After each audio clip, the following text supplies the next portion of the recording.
Olá, sejam bem-vindos a mais um episódio. Meu nome é Fernando, estou aqui novamente com João Pedro Genari, estudantes de fisioterapia. Hoje estamos com mais uma profissional da fisioterapia, que é a Aline Góes dos Santos Ambrósio, que é fisioterapeuta e biólogo, né, em licenciatura. É fisioterapeuta especialista em saúde do homem e da mulher pela Santa Casa de Misericórdia de São Paulo. Tem pós-graduação em sexualidade e gênero, formação em Pilates clínico e especializado em gestante, fisioterapeuta atuante na clínica especialista em gestante, parto e pós-parto comadre e do Instituto Vera Alves Clínica Fisioterapia. E no Centro de Saúde Escola da Barra Funda, São Paulo, responsável pelo ambulatório de fisioterapia pélvica. Bom, Aline, seja bem-vinda. A gente estava conversando aqui, mas vamos introduzir de fato você aqui no podcast. Foi muito legal que você tomou um pouquinho do seu tempo para falar um pouco de física assim, com a gente.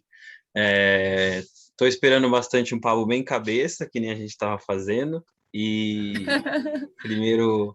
primeiramente eu abro um espaço para você fazer suas devidas apresentações e a gente sempre emenda a primeira pergunta do porquê você escolheu a fisioterapia.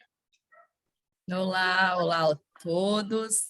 Um prazer falar com vocês sobre a fisioterapia. Quando vocês me convidaram, eu falei, falar de fisioterapia sempre, vamos lá.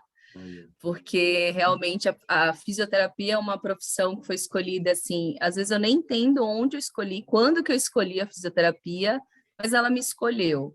Eu fui paciente da fisioterapia por muitos anos, uma escoliose bem significativa na fase do estirão de crescimento, e ali eu me tornei paciente, vi a importância, vi o quanto fazia diferença na minha vida, o contato, né, do profissional comigo, que era diferente dos outros profissionais, né, do mesmo segmento, né, da ortopedia, mas eu percebia que a fisioterapia era muito próximo o tempo inteiro, eu falei, eu quero isso para mim.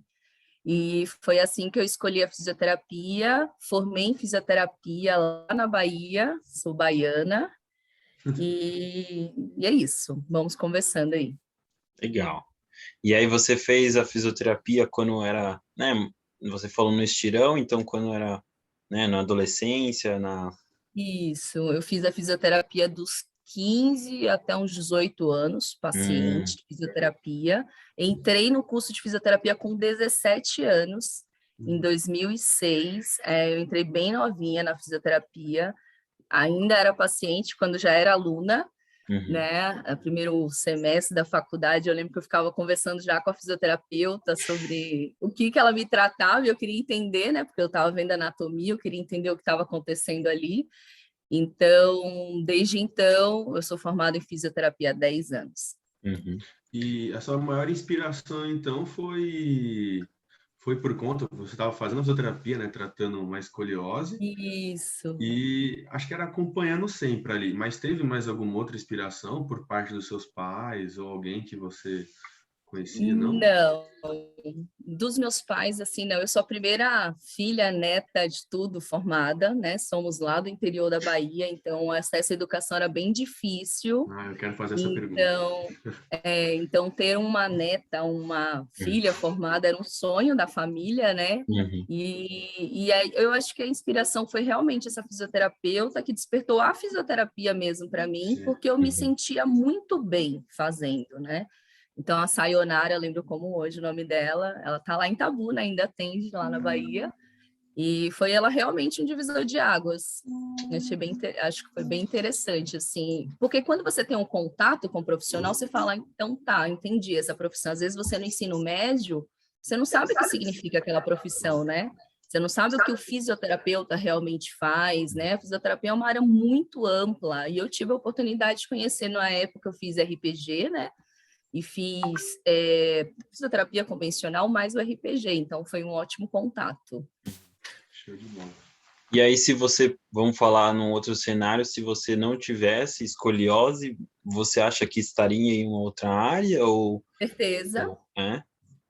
Sim, o sonho da família era direito, né? Assim, né? Falava assim, eu acho que é legal fazer direito, já que... Acho que é legal, né? Tipo, Acho que é legal, né? Fazer direito, bem legal, fazer direito. Fazer dinheiro, né? Meu Não pai direito. brinca que, meu pai brinca que ainda bem que eu não fui para a área do direito, porque eu sou muito brava. Então ele fala, ainda bem, filha, fica na saúde mesmo. Mas as pessoas sempre têm a primeira escolha, né? Direito, medicina, pensando nessa questão financeira da profissão. E você acha Manda lá, Fer. Só para a gente pegar o gancho. E você acha que se não fosse fisioterapeuta, você faria o quê da vida? Direito mesmo ou... Eu seria astronauta. Olha, caramba!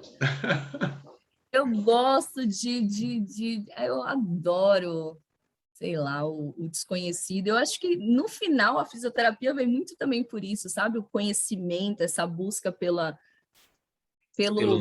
significado das coisas, sabe? O porquê que eu abro a mão, porquê que eu fecho a mão, porquê que eu estou falando com vocês. Então, eu brinco da astronomia por isso, né? Quem somos, para onde vamos, o que tem lá em cima. Eu acho bacana. Acho isso é legal. E a respeito da sua trajetória profissional, você falou que você veio de uma cidade bem no interior da Bahia. Inclusive, qual que é o nome da cidade que você veio? Itabuna. Itabuna, você comentou. E como é que foi? Tipo, como foi a graduação para você? Eu fui a primeira turma da minha cidade de fisioterapia, né? Chegou o curso lá na cidade em 2006 e a escola que eu estudava, que era o Colégio Delta, eles compraram uma faculdade e levaram para a cidade, que é a Facsu, na época, era a Facsu. E aí, quando surgiu o curso, eu falei, gente, vamos lá, né? Vamos fazer. E aí foi exatamente isso que eu falei, né? Da questão da inspiração da minha fisioterapeuta. Quando eu me inscrevi na faculdade, eu lembro que minha ideia era fazer o curso de fisioterapia e ficar ali, né? Sempre foi pensar em ficar perto dos pais, tinha essa relação, porque Itabu, não sei se vocês sabem, fica 30 minutos de Ilhéus, que é praia. Então, eu tinha uma vida muito tranquila ali, ia para a faculdade 5 minutos depois eu já estava na faculdade, a rotina era muito tranquila e muito fácil. E como que eu vim para São Paulo? Minha ideia era ter o diferencial. Então, o que eu percebia durante a faculdade, pelos meus professores e tudo? Os que formavam fora acabavam tendo um pouco mais de oportunidade do que estavam ali. Então, ter um curso diferenciado, isso foi o amadurecimento da faculdade mesmo. Eu fui percebendo algumas afinidades durante a faculdade de alguns cursos, né, de algumas matérias específicas. No meu caso, era ortopedia. Sempre falei da saúde da mulher, mas como a gente tem mais abertura em falar sobre ortopedia, todo fisioterapeuta parece que vai para ortopedia, né? Acho que é meio que uma maré muito comum. E aí eu tive a oportunidade porque meu irmão morava aqui em São Paulo e ele jogava no Corinthians aqui em São Paulo, e aí eu falei, eu acho que eu vou fazer minha pós em São Paulo. Foi por uma facilidade mesmo, né, de já ter um local para morar aqui e ter uma faculdade de referência que na época era, que eu vim, né, foi a Unicid, que aí eu vim fazer a desportiva aqui na Unicid. E aí, então, surgiu esse interesse pela esportiva por influência do seu irmão ou foi algo que você já gostava mesmo? Eu sempre gostei de esporte, sempre fiz vôlei na escola, fiz 3 anos de vôlei na escola, sempre gostei muito dessa relação com a prática de atividade física. Então, a desportiva, ela veio muito por causa, obviamente, também tem essa influência do meu irmão, tem uma questão minha, e na época eu acompanhava os jogadores do Colo-Colo, Ilhéus, que eram jogadores de futebol lá. E aí eu falei, vou fazer a pós e eu volto para poder prestar um melhor atendimento para eles, ter mais conhecimento. Basicamente foi esse meu primeiro pensamento de fazer a pós-graduação, que a gente sabe da importância, né? Hoje precisa realmente fazer uma especialização. Sim. Manda, João. Não, pode ir lá. O Fernando, que eu gosto do Fernando, é isso. Manda lá, Fernando. O Fernando desenrola muito. Manda lá, Fer. Então, aí vamos seguir nessa linha do tempo. Aí você fez a pós e depois você falou que não era para você, né? A gente estava conversando aqui. Isso. Conta mais pra gente essa trajetória de eu não fiz, meninas, assim, eu não fiz um plano. sendo bem sincera, eu acho que para tudo na minha vida eu nunca faço um plano, as coisas vão meio que acontecendo, eu direciono, né, mas vai acontecendo. Então, a minha ideia era fazer a pós e vamos ver o que vai dar. Então, mas quando eu fiz a pós, né, da desportiva, ortopedia, aqui em São Paulo, morando, né, nessa época eu já estava morando sozinha, um mundo de oportunidades, porque São Paulo é isso, São Paulo, cada esquina você tem oportunidade. Tinha a clínica escola da Unicid, que eu frequentava muito, porque eu só estava em São Paulo estudando, né, até então eu não estava trabalhando. Nos últimos meses da faculdade, nos últimos meses da pós, uma professora me convidou para trabalhar com ela numa clínica aqui no bairro do Tatuapé. E aí eu falei, tá bom, vamos colocar a mão na massa. Na hora que eu fui colocar a mão na massa, eu falei, não acho que é isso que eu quero. E foi exatamente pela prática, porque até então tudo era muito teórico, né? Era teoria da faculdade, era teoria da pós, né? Tinha o contato, né? Algumas práticas, mas para trabalhar e receber, né? Financeiramente, me manter com aquilo, eu falei, eu acho que não é isso que eu quero. E aí foi muito interessante, porque logo quando eu percebi isso, eu fui para dermatofuncional, que essa clínica, né? Tinha mais esse foco da dermatofuncional.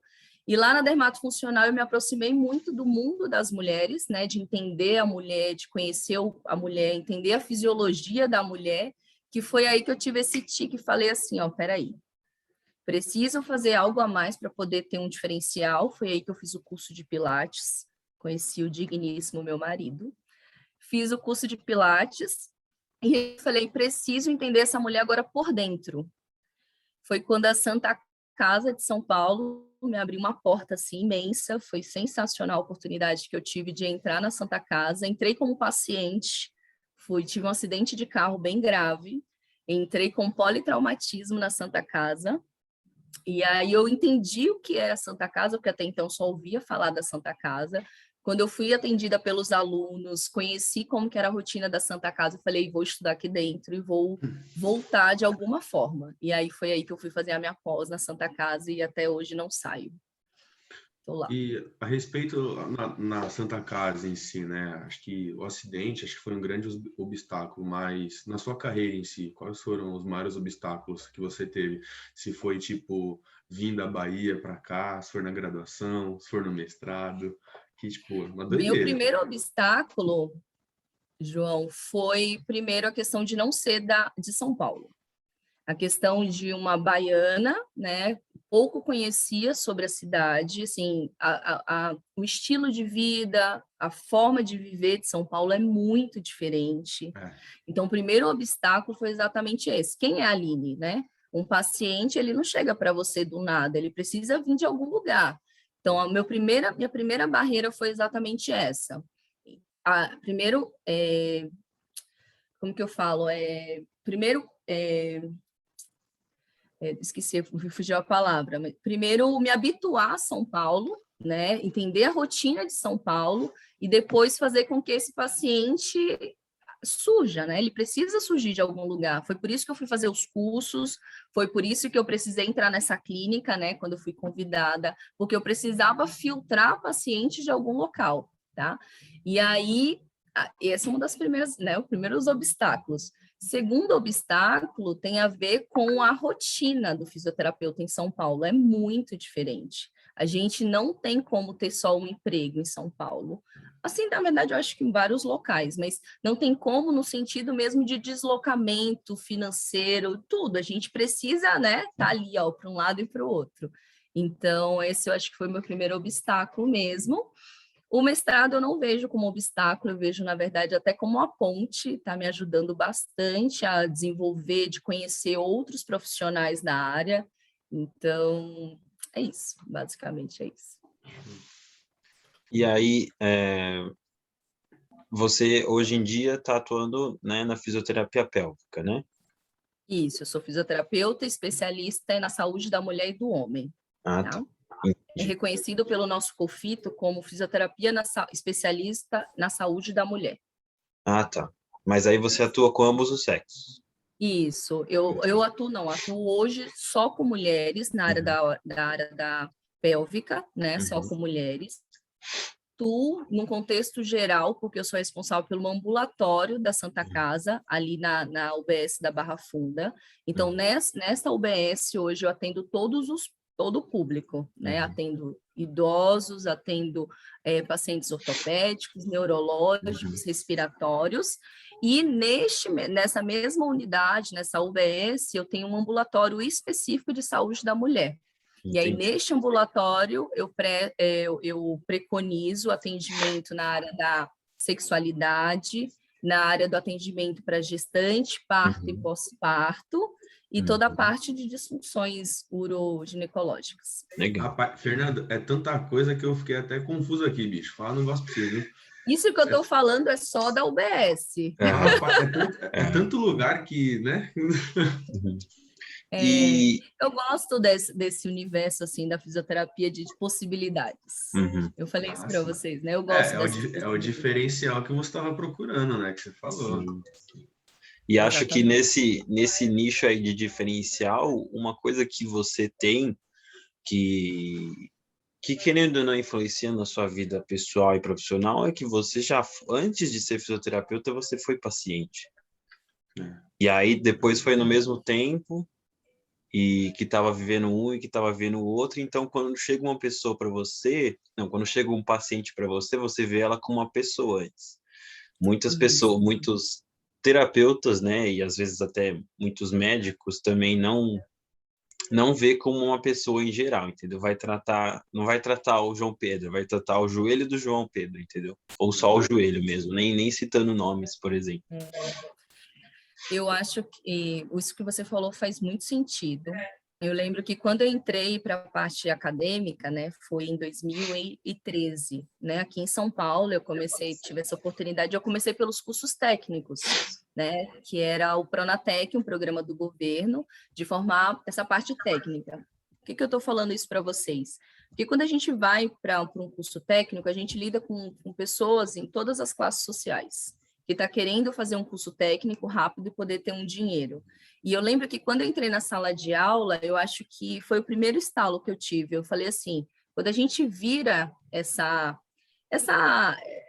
telinha, sabe? Quando você sai de aluna e vem para o professor, o que você espera que o outro faça para você ou por você?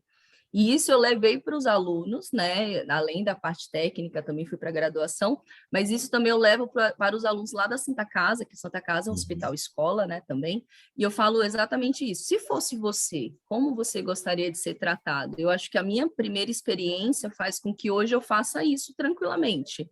Na hora que eu vou atender um paciente, não é leito 534, isso não existe. É fulano de tal, filho de fulano de tal, que nasceu em tal dia, porque a gente tem que fazer essa checagem. Então, não existe leito, né? Existem pessoas ali sendo atendidas. Eu acredito muito nisso. E acho que isso redobra ainda mais, porque como você trabalha na saúde da mulher, né? Trabalhou também um tempo com homens, é uma situação que, por exemplo, o paciente chega a primeira vez para fazer uma fisioterapia numa região que não é muito... tem essa questão de timidez, de insegurança, né? Então é redobrado. Né? Isso, exato. Então é redobrado, né? Não é uma fisioterapia no ombro, por exemplo, que você só vai, sei lá, só levantar a mão, né? E tem essa questão a mais ainda. A área da saúde da mulher hoje, para quem não conhece, é uma área que engloba o cuidado da mulher em todas as fases da vida, tá? Na área da saúde da mulher, a gente atende desde disfunções sexuais simples até disfunções sexuais muito sérias, que tem a ver com contexto, por exemplo, de estupro, de mulheres que são abusadas, né? Atendo mulheres gestantes que são gestantes porque idealizaram a gestação a vida inteira, ou mulheres que estão gestantes porque sofreram estupro. Então, vejam, são momentos da vida que são muito desejados, né? Mas também são momentos muito difíceis. Então, eu, como fisioterapeuta formada nesta área, eu preciso também entender que essa pessoa ela tem limites, ela tem uma história, ela tem um contexto ali para poder chegar para mim e falar assim, por exemplo, né? Ah, eu perco xixi. Não é simples chegar assim, não é igual falar, eu tenho uma lombalgia. Ah, legal, você tem uma lombalgia. Então, a gente também precisa um pouco cuidado na fala, precisa esse cuidado em como aborda o paciente. Tem muitos pacientes que não gostam do toque, mesmo na ortopedia, tá? Tem muitos pacientes que eles recriminam o toque, você chega lá, bate no ombro, a pessoa já travou, perdeu o seu vínculo terapêutico naquela hora. Ele não vai confiar em você. Então, a gente vai aprendendo isso ao longo da profissão, tá? Isso é ao longo do tempo mesmo. E quais são os casos mais comuns lá, né, da parte da fisioterapia pélvica? Quais são, tipo... Posso falar doenças? São doenças, né, ou não? São disfunções. Disfunções mais comuns que tem lá. Você comentou a respeito do estupro, mas acho que vai desde estupro, acho que até incontinência urinária também, né? É, isso. Eu tenho 2 cenários na minha frente, tá? João e Fernando. Eu tenho a parte particular, né? Eu atendo o particular, que é pela Comadre, pelo Instituto Vera Alves, e aí são pacientes que têm um poder aquisitivo mais alto. Então, para estes pacientes, a grande maioria das queixas são gestacionais, que acabam ficando mais, né? São disfunções gestacionais, como, por exemplo, incontinência urinária, uma delas, né? Incontinência urinária nos esforços. Espirra, tosse, perde xixi. No outro contexto, no contexto da UBS, eu atendo SUS, atendo pessoas em vários poderes aquisitivos, né? Várias rendas.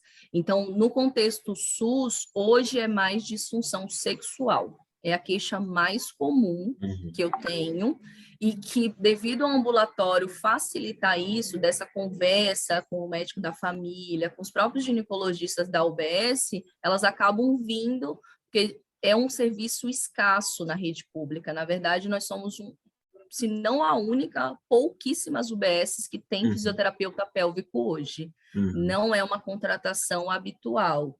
Então, pensando nisso, eu recebo pacientes de todos os locais, então, disfunções sexuais, urinárias também, mas sexuais é o mais comum.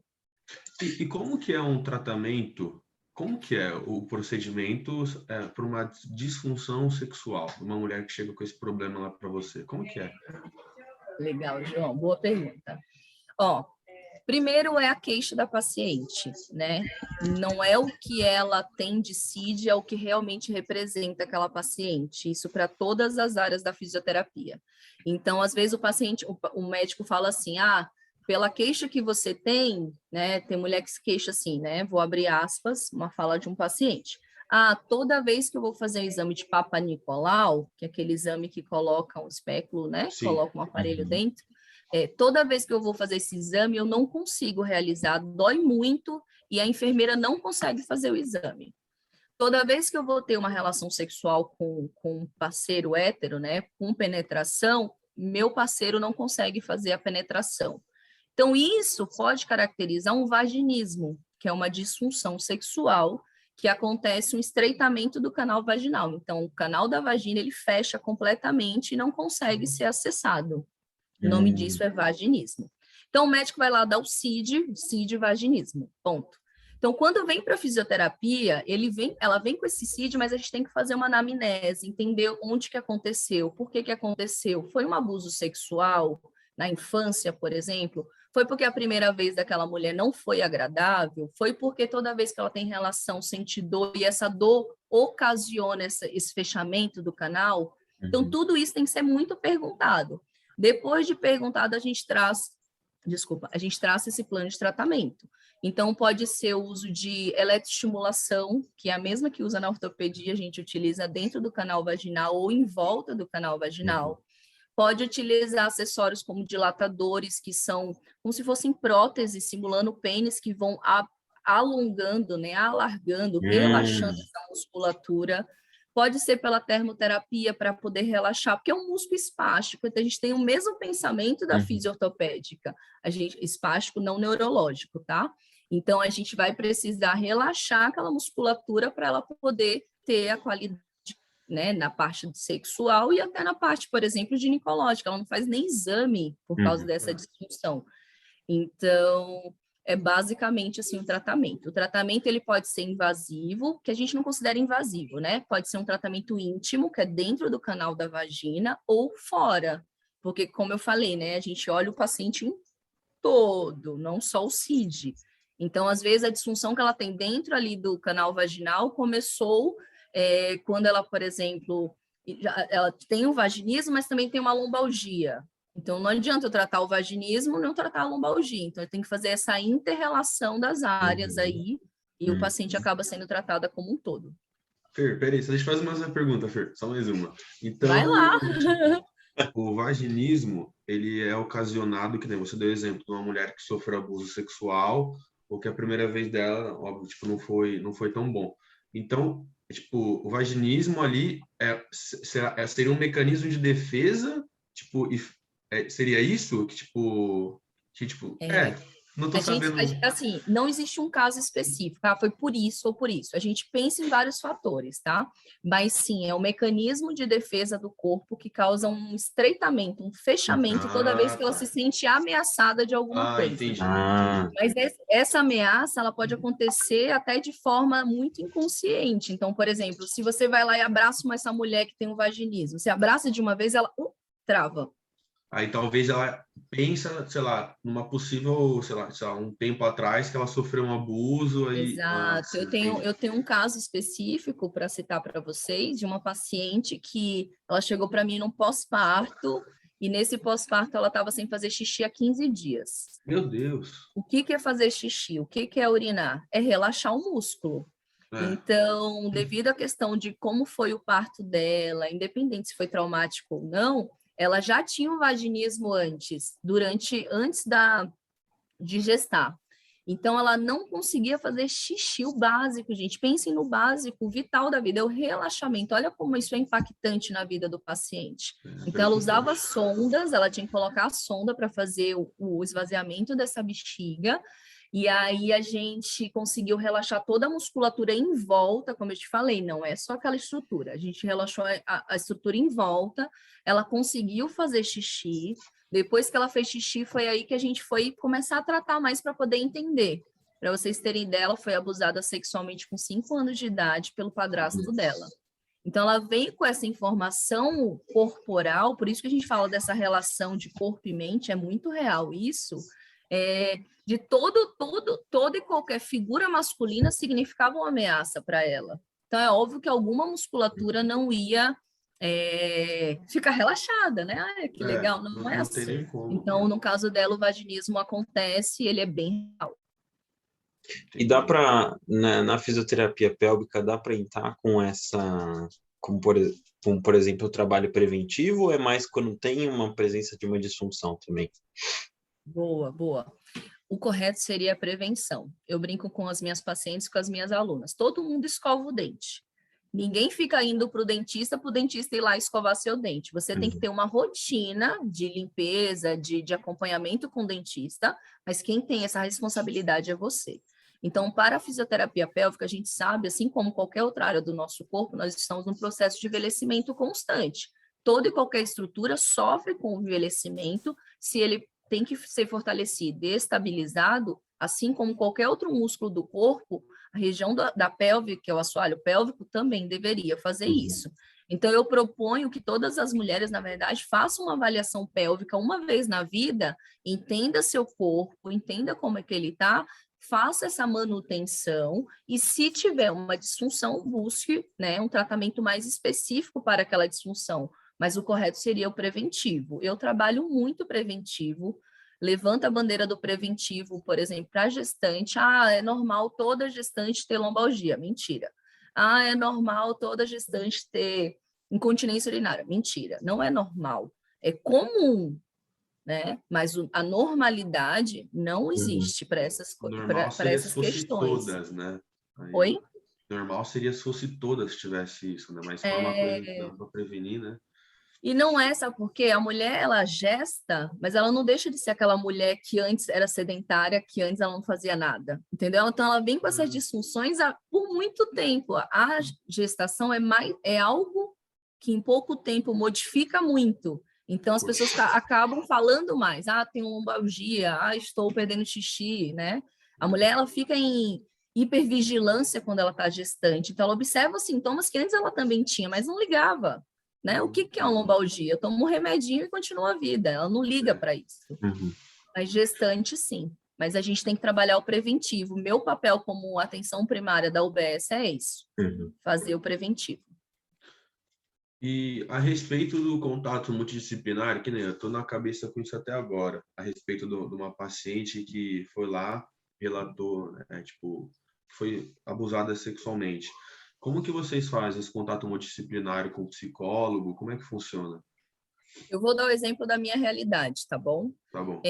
Na nossa UBS, nós temos psiquiatras, nós temos um psiquiatra responsável, mas nós temos um rodízio dos residentes da psiquiatria da Santa Casa de São Paulo.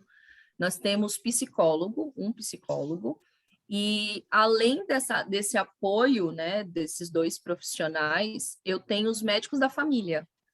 Então, por exemplo, neste caso que aconteceu, a gente quando conhece o caso, a gente precisa acionar, né? A gente precisa fazer uma denúncia do que aconteceu, isso é o mais importante, porque o governo, o Ministério Público, ele precisa saber o que aconteceu, e a partir daí a gente acolhe essa mulher neste contexto. Então, as enfermeiras acolhem, psicólogos, psiquiatras e o médico da família.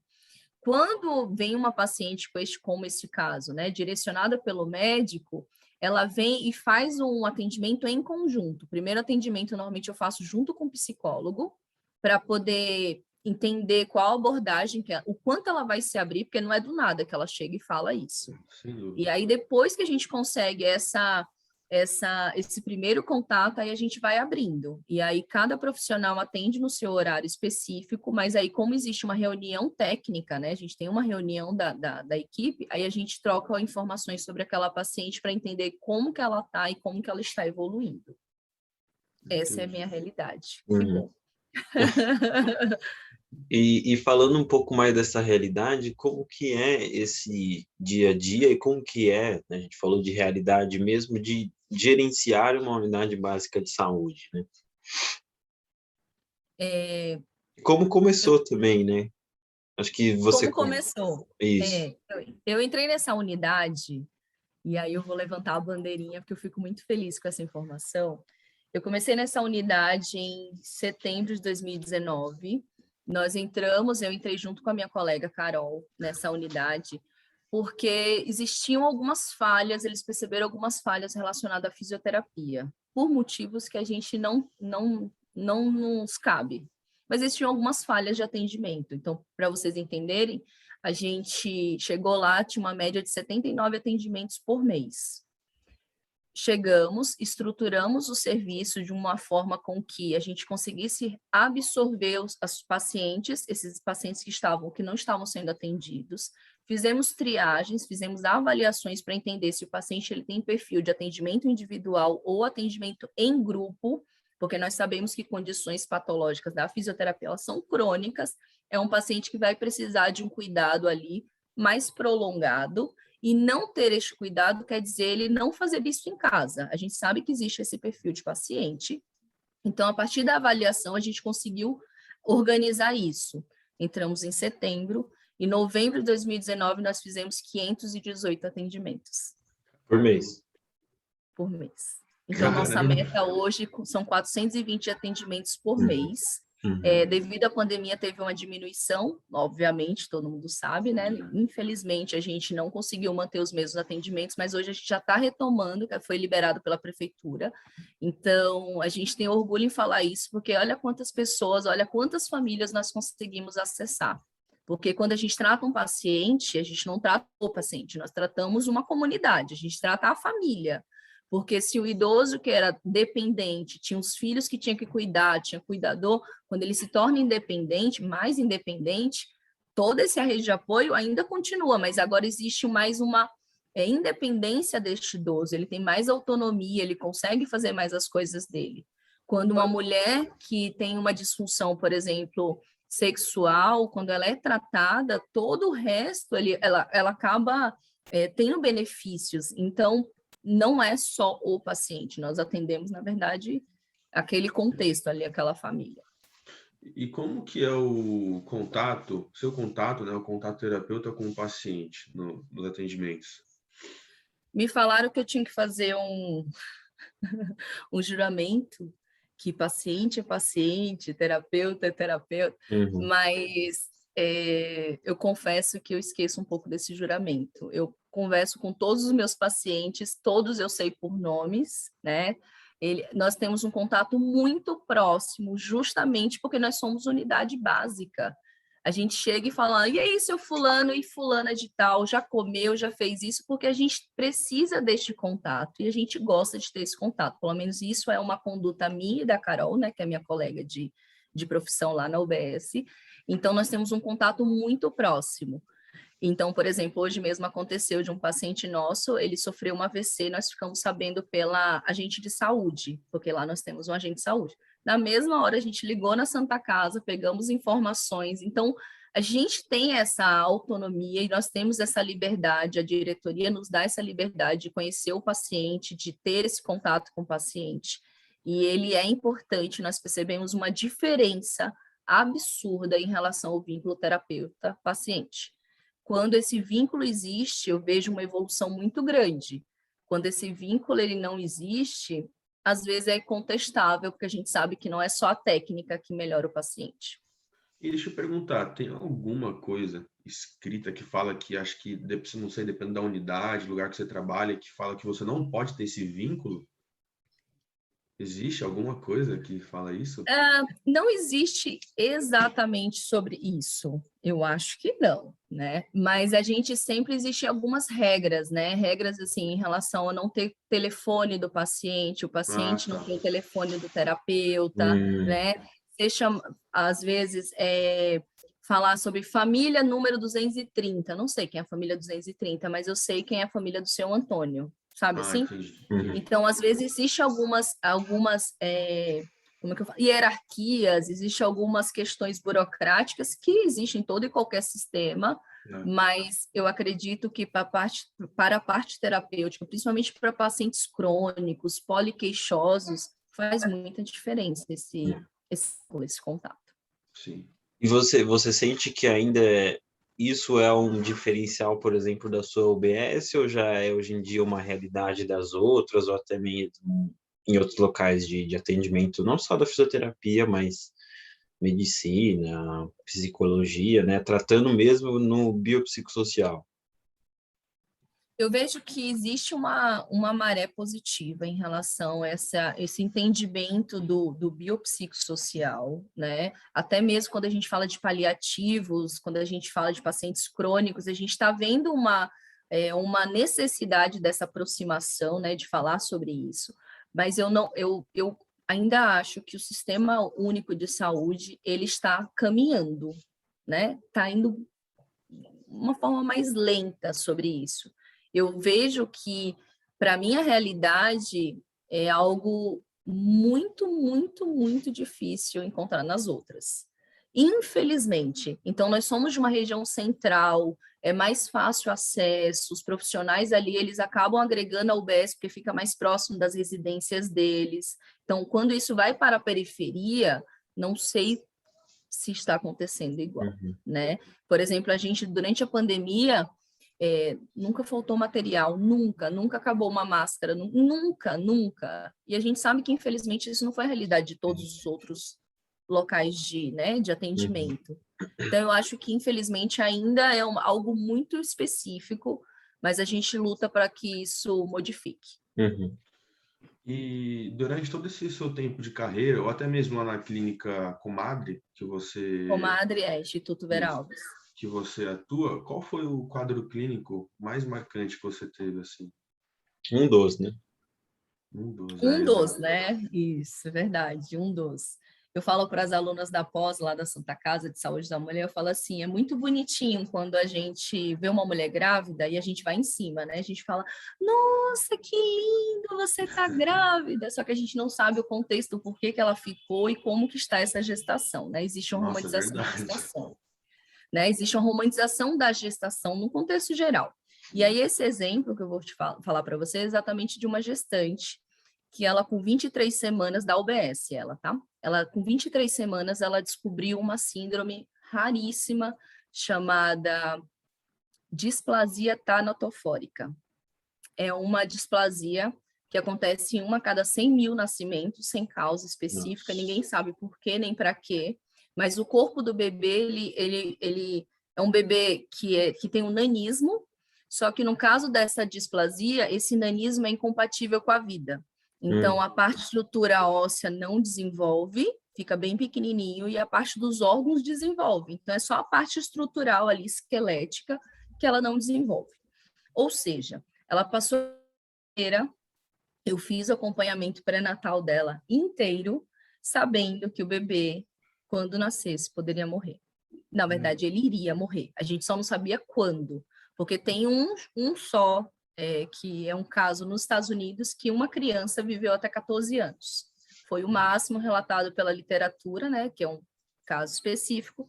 Então, eu lembro que no pré-natal dela, as pessoas, nossa, que barriga linda, nossa, vai nascer logo, né? E a gestante falava assim para mim, Aline, eu queria mais uma semana. Será que eu posso ficar mais uma semana com a minha filha aqui?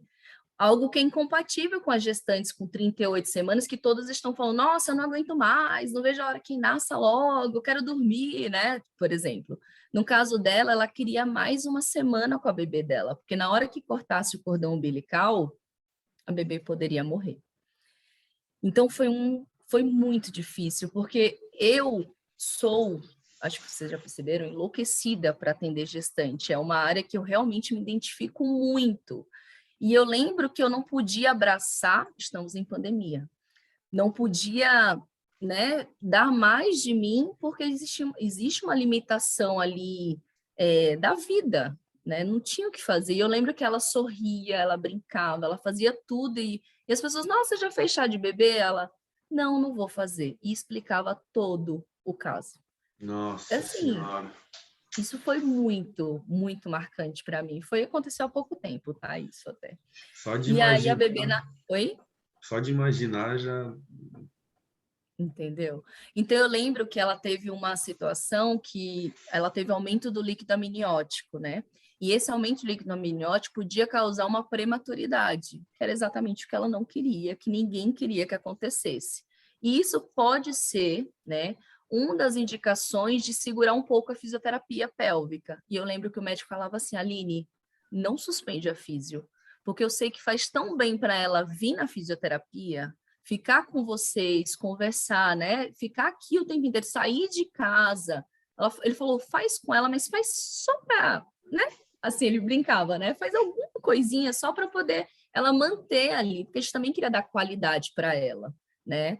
Porque eu estava fazendo pré-natal para ela, literalmente, porque a gente sabia que infelizmente poderia, não, já era incompatível, mas a criança podia viver muito pouco. E aí o que aconteceu? Ela nasceu de parto cesárea, essa bebê nasceu de parto cesárea.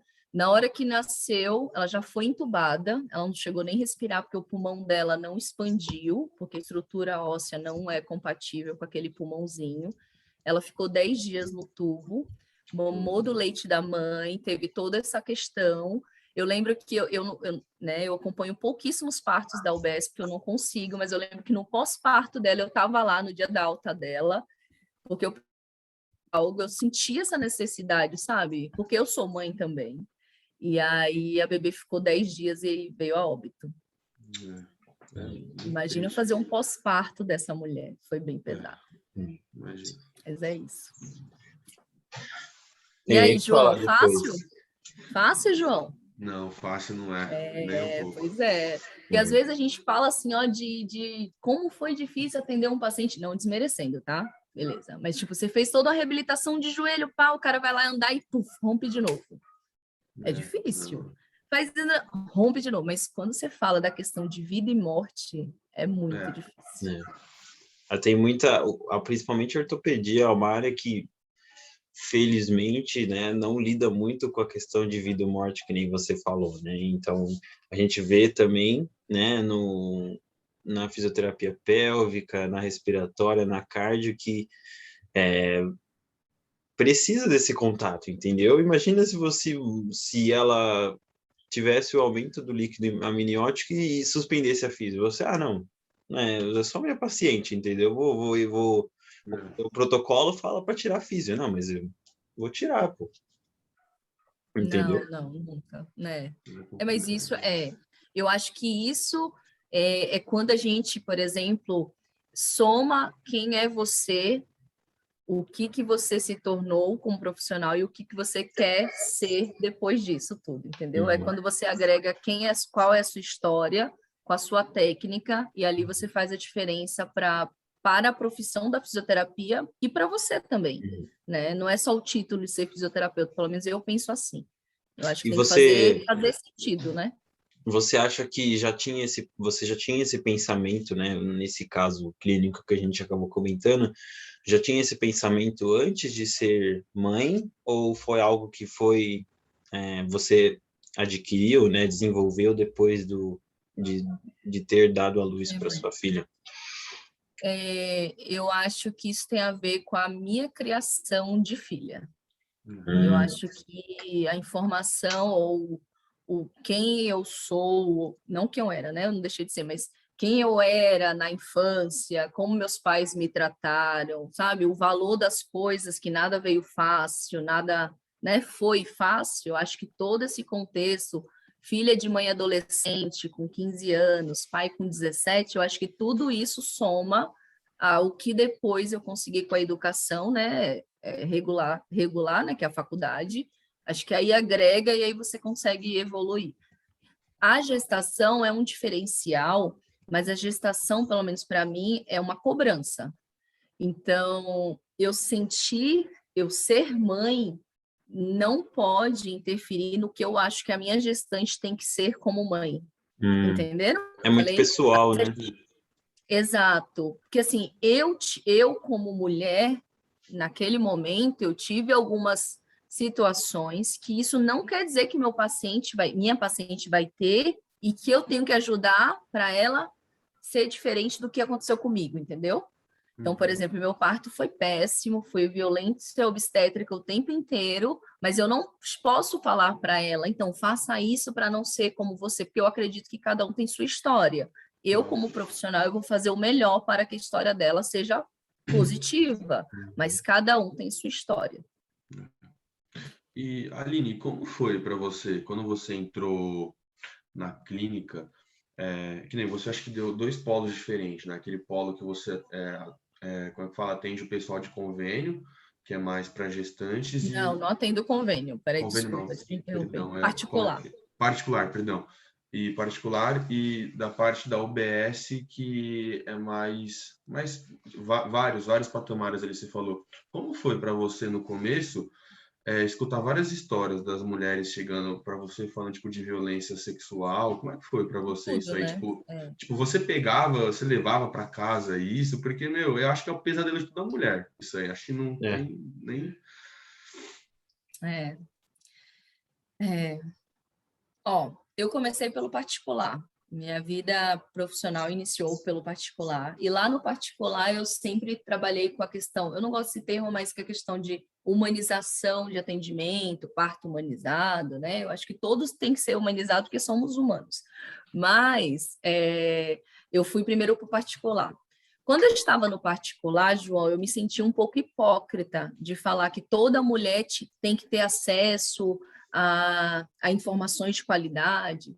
Toda mulher ela tem que poder falar sobre as suas disfunções sexuais e ser tratada de disfunções sexuais, só que a gente sabe hoje que de 100 mulheres, 2 podem pagar a fisioterapia pélvica, porque é um outro contexto social e outra questão.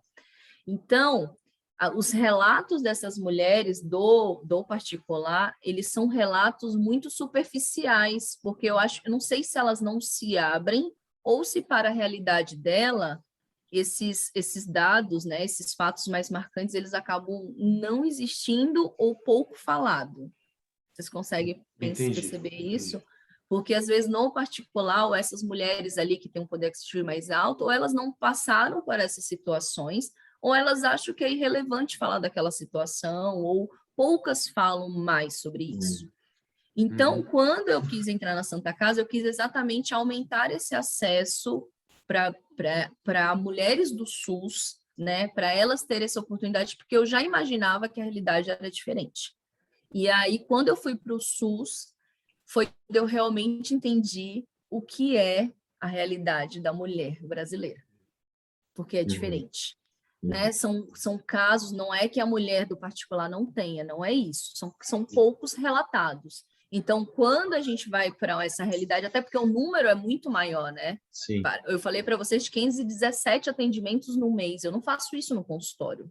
Então, a gente tem mais contato com mais mulheres, mais pessoas falando, mulheres que ficam no sistema, que às vezes, por falta de informação, elas não sabem nem o que é uma violência obstétrica. Acho que é normal o médico fazer o pique na vagina, né?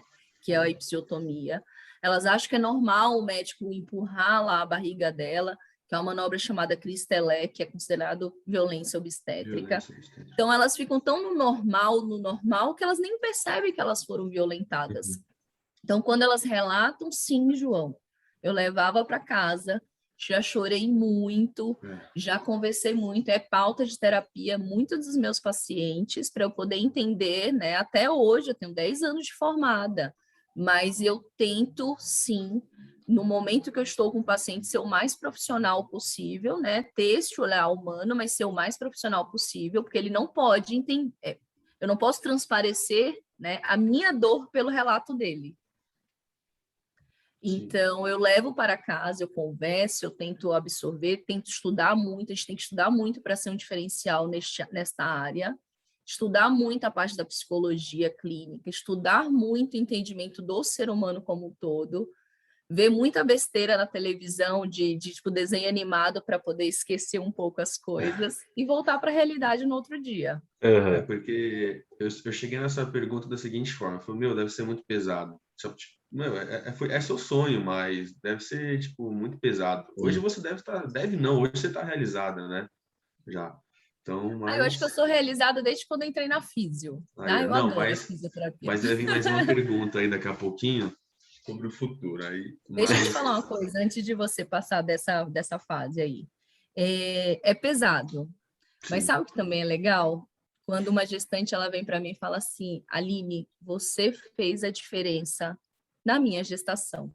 Você é Isso doido. é uma coisa, tipo, ou então, por exemplo, essa paciente aí que eu falei do vaginismo, ela me mandou mensagem, porque essa paciente tem meu WhatsApp, ela me mandou mensagem, ela mandou mensagem assim, conseguimos.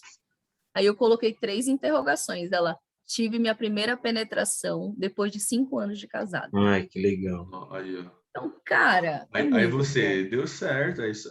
Eu acho que foi um obrigado, né? Basicamente foi um obrigado. Nossa, mais que obrigado, tá mais ótimo. Que obrigado. E às vezes parece uma coisa simples, né? Você recebe uma mensagem e fala, consegui fazer xixi.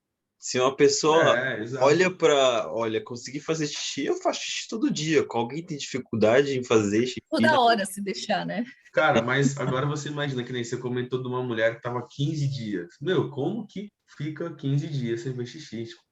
Nossa, sem condições. Vocês entenderam como é tão importante essa área? É muito importante. Não, assim, essa não, todas, né? Mas é muito importante. E assim, a OMS fala que se falar de sexualidade, essa questão da parte urinária, isso tem a ver com qualidade de vida.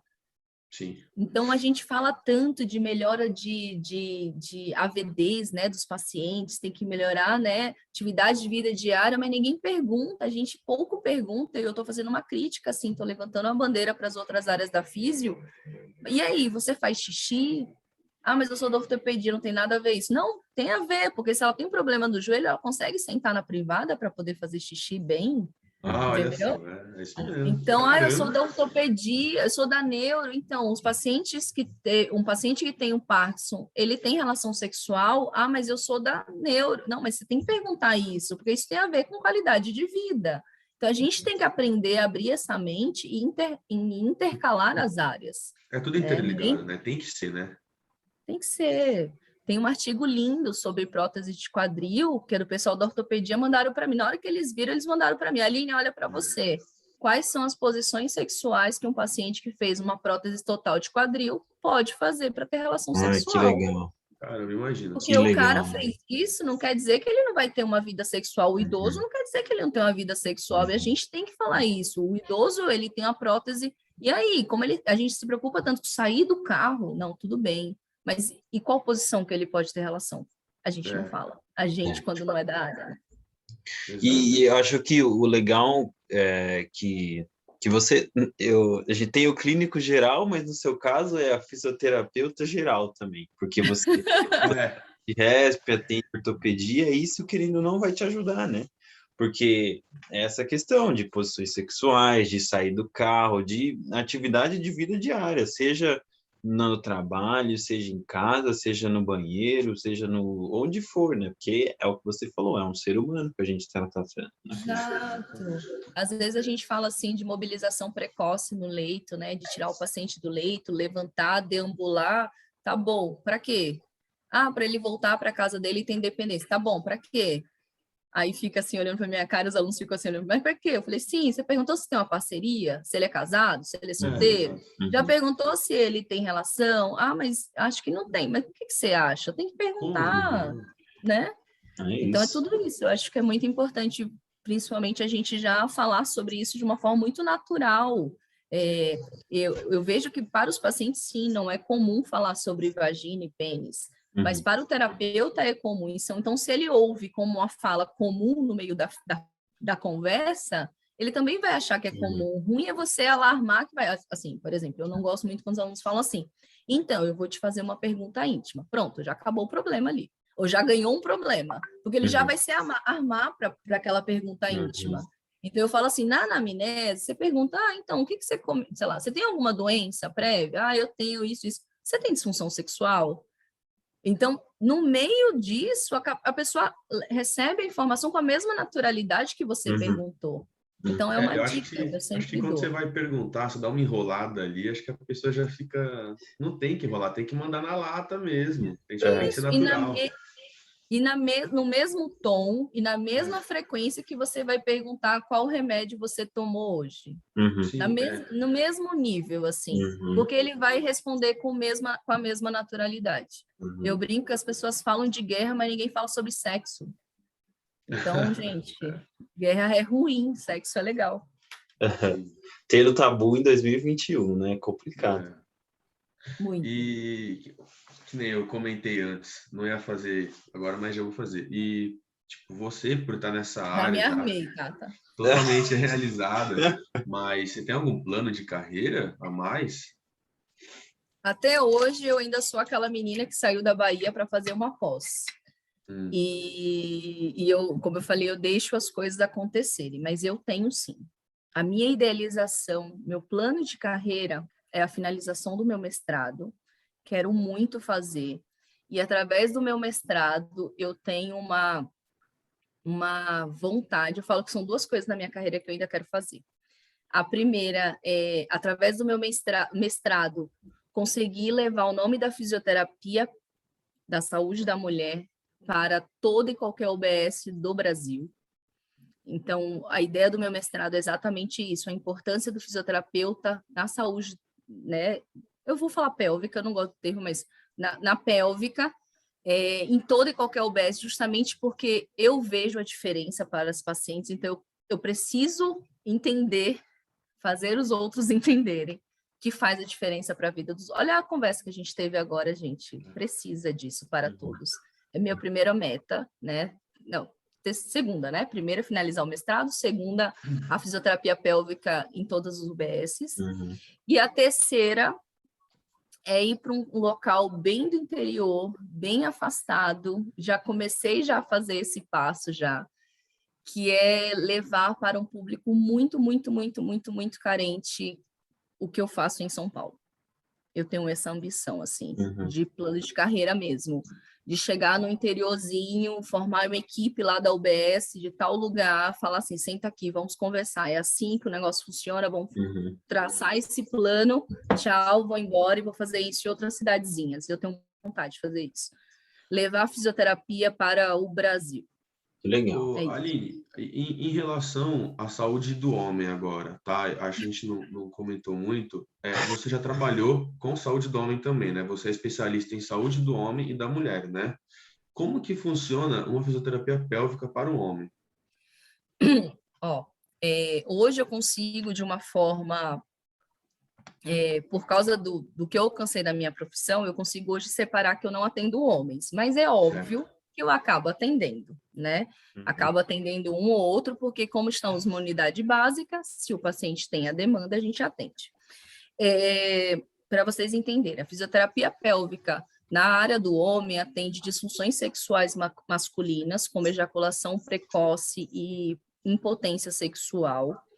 Atende a parte de cirurgia de prostatectomia, pós-cirurgia de prostatectomia, que o homem pode ficar com disfunção urinária ou coloproctológica, ou também sexual. Atende, por exemplo, o pessoal da ortopedia, aí existe muita pubalgia, né? Então, a gente percebe que alguns homens também vêm com essa disfunção na área pélvica, como dor testicular, por causa da questão dos adutores ali. Então, a fisioterapia pélvica também pode atender esse público específico. Lá na UBS mesmo, apareceu quarta-feira um caso de um paciente com uma lombalgia, com uma compressão, né? Ele tem uma radiação de L5-S1 e ele tem dor testicular. Então, eu não vou só trabalhar a lombalgia dele, vou precisar atender também a área pélvica, de fazer a palpação da musculatura do assoalho pélvico, de fazer... Enfim, eu não fiz avaliação ainda, mas em cima do que ele precisar. Pode ser para o fortalecimento, pode ser um relaxamento, o que ele precisar. Então, a fisiopélvica atende. E aí você acha que,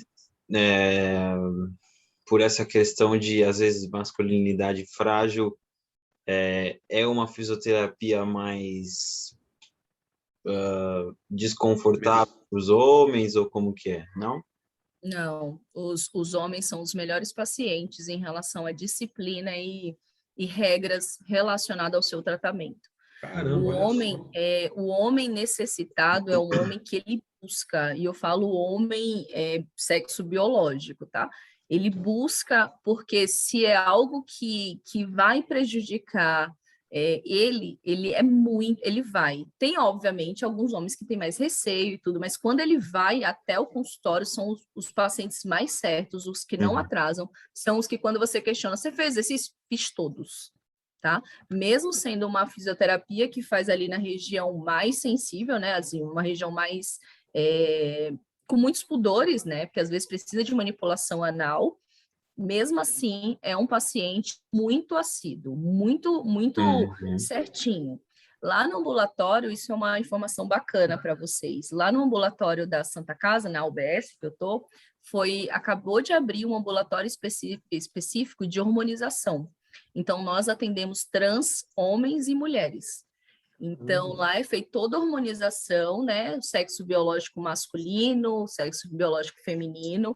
Então, a gente percebeu já que precisa muito tem muita demanda da fisioterapia pélvica e é um público que está sendo atendido lá também. Então, legal. Bem legal.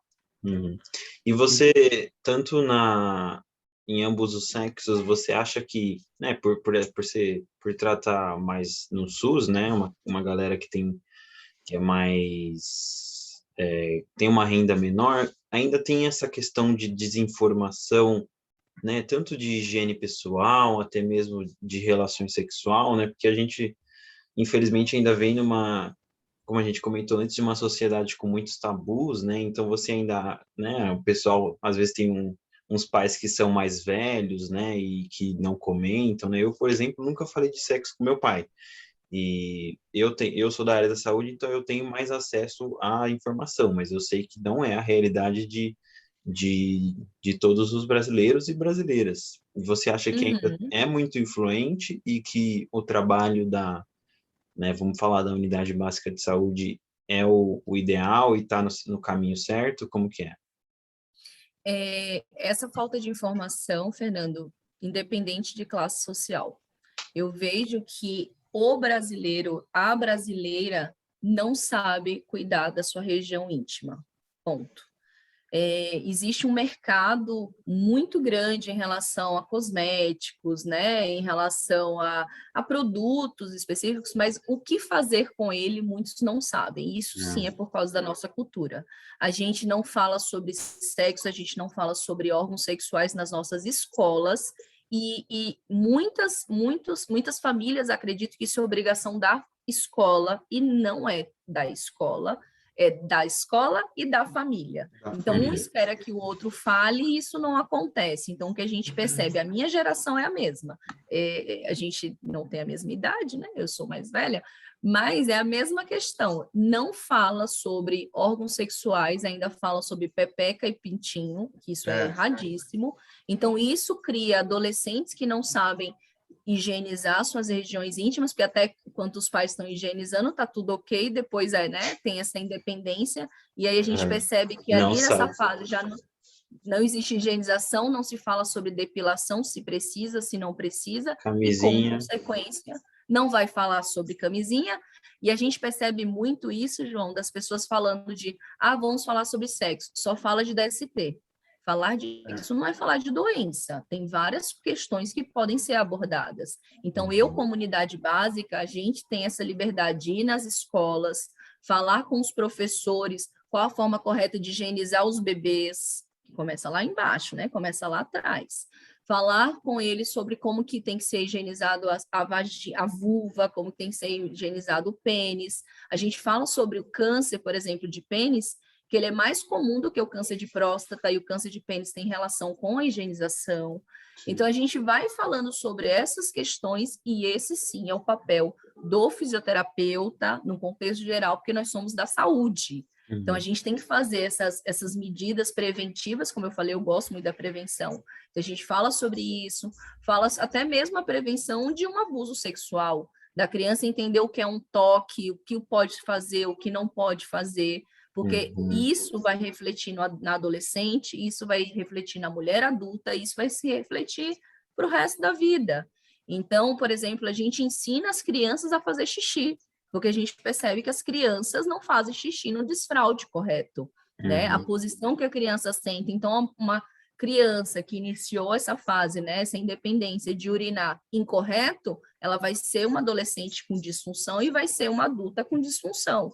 Então, não adianta só tratar a disfunção quando ela ficar adulta jovem, né? A gente tem que tratar antes. Então, a prevenção, a unidade básica de saúde, ela faz isso, e nós, como profissionais de saúde, temos que fazer isso o tempo inteiro. E, Aline, o que você aprendeu, assim, que basicamente não foi a graduação que te ensinou? A ser marqueteira. A graduação de fisioterapia não nos ensina a ganhar dinheiro. Isso eu estou levantando tranquilamente. A gente não aprende sobre empreendedorismo, nós não aprendemos sobre marketing. A gente é até um pouco limitado. Hoje a resolução do CREFITO modificou, né, em relação aos nossos atendimentos, mas eu vejo que a gente não aprende a se vender, porque nós somos fisioterapeutas, mas a gente é uma classe que a gente também tem que aprender a ser administrador, porque a gente tem que aprender a emitir notas, a gente tem que aprender tudo. Então, eu acho que essa deficiência existe hoje ainda no modelo MEC, né, nas graduações. Eu acho que a gente precisa aprender, sim, principalmente hoje, que nós saímos da faculdade, nossa faculdade é bacharelado, e a gente já vai dar aula. Isso é licenciatura. Então, a gente não sabe montar uma aula, a gente não... Então, isso eu vejo que foi algo que eu não aprendi na minha graduação e eu precisei aprender no dia a dia mesmo. Eu não sabia o que era um bom slide. Mas isso você aprendeu no TCC. Não, gente, no TCC a gente reproduz algo que é um padrão, mas entender o que chama a atenção de um aluno, o que é legal falar, quando não falar, tudo isso você aprende e não foi na graduação. E a respeito de melhorias necessárias, tanto englobando a fisio em si, mas também na sua área.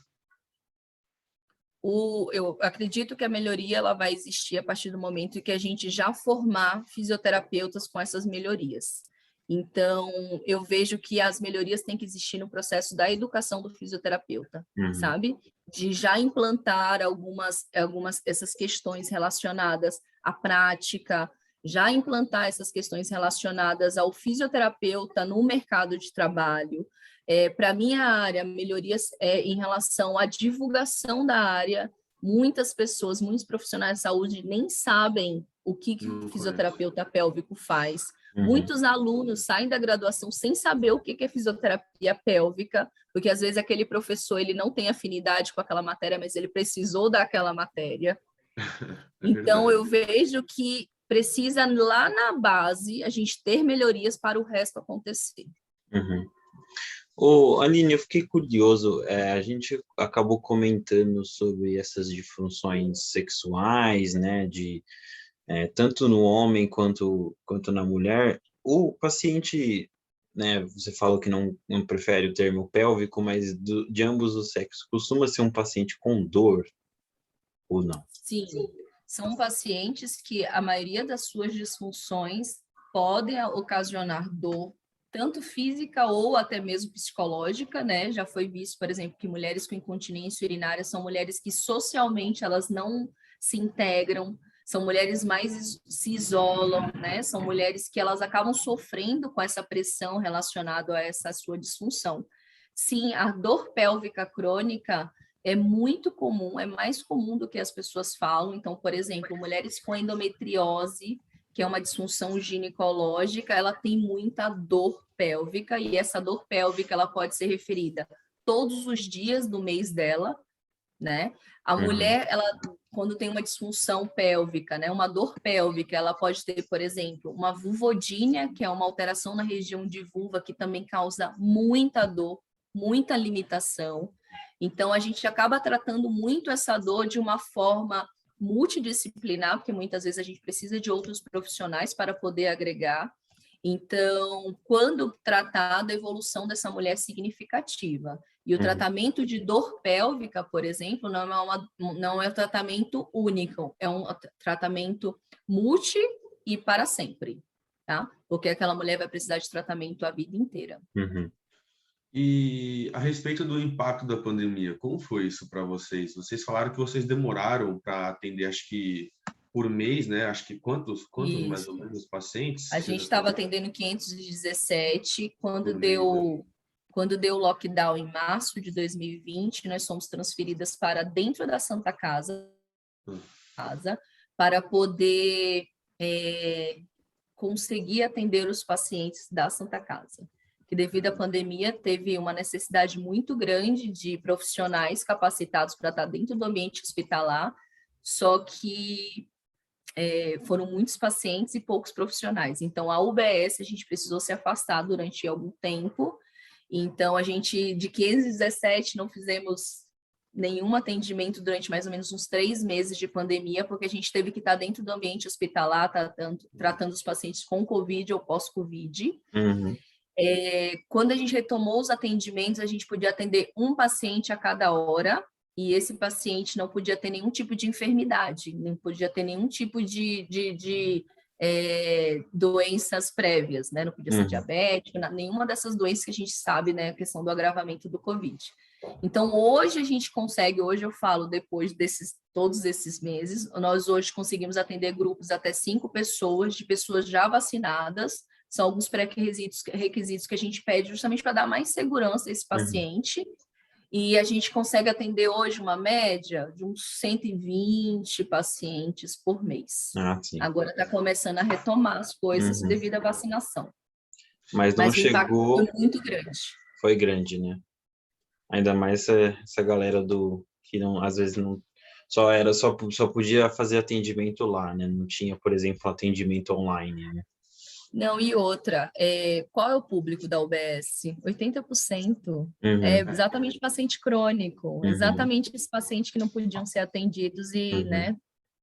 Então, o impacto foi muito grande. O atendimento online nós fizemos em pacientes, acompanhamento pós-Covid, nós fazemos toda essa rede de acompanhamento para entender como esses pacientes estão, e o grupo de idosos nosso, né, chamado SOD, que é exatamente idosos de trás para frente, a gente tem um grupo do WhatsApp que a gente mandava alguns vídeos, algumas questões para eles exatamente não ficarem sem nenhum tipo de estímulo, né?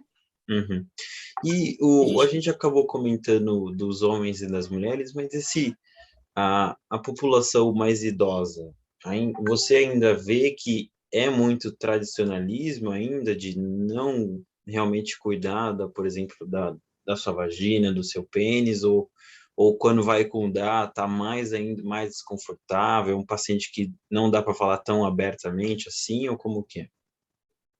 Como é um atendimento individual e ele dura 1 hora, isso foi um feito que a gente conseguiu, né? Um atendimento de 1 hora, né? No SUS.